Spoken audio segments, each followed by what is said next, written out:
Imagine walking through an enormous spiral library, where every step upward reveals another floor of light.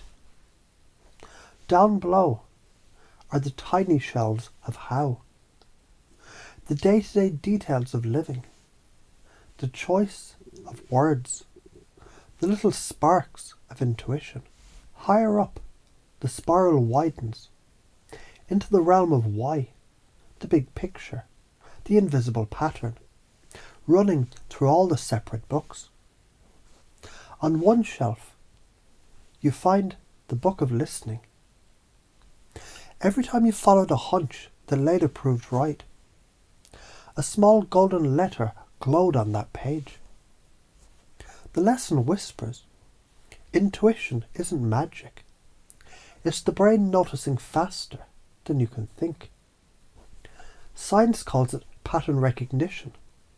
Spirit calls it guidance. When you act on it, neurons reinforce confidence. When you ignore it, the signal weakens. That's the first teaching.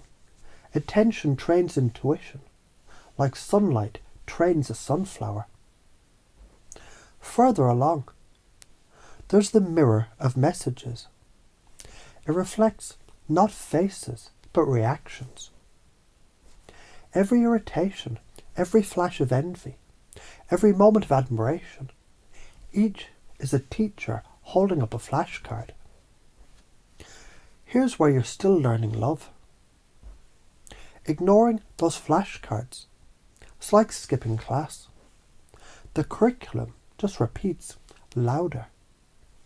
Answer them, and the course accelerates. Then you reach the chamber of channels, a vast observatory filled with telescopes aimed inward.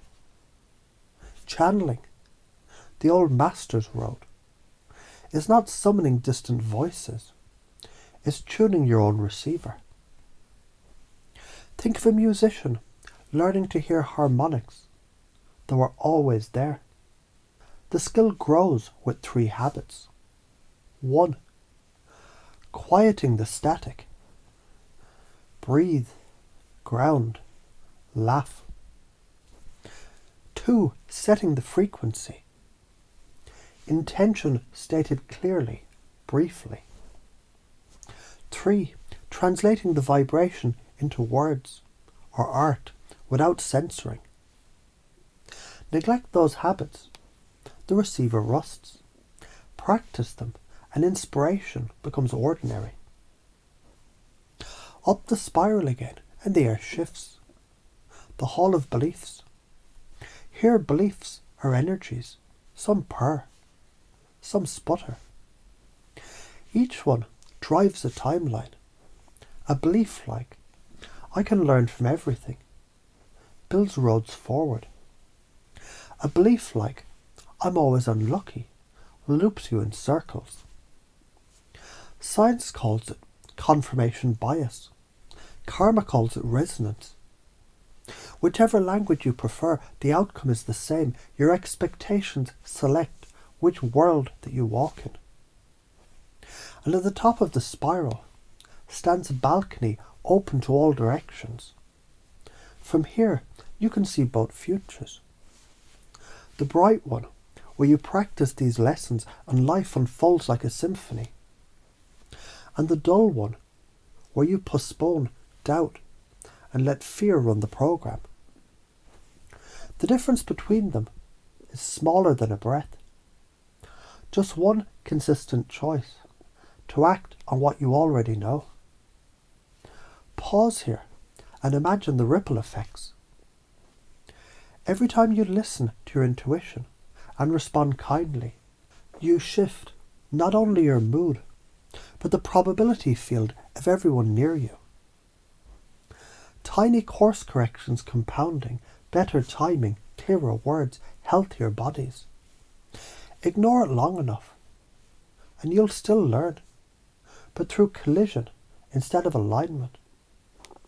So the bigger purpose reveals itself, to become a translator between silence and action, between unseen pattern and everyday behaviour. That's what all the spiritual lessons were pointing toward. The ramifications of living that way are simple yet profound. More creative. Fewer self-sabotaging loops. A sense that coincidence has become choreography.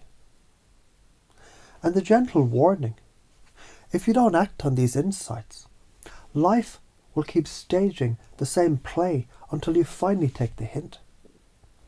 Not as punishment, just the universe rehearsing you for the role that you are meant to perform.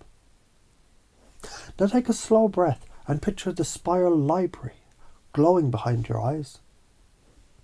Let its doors remain open, because learning doesn't end with this story.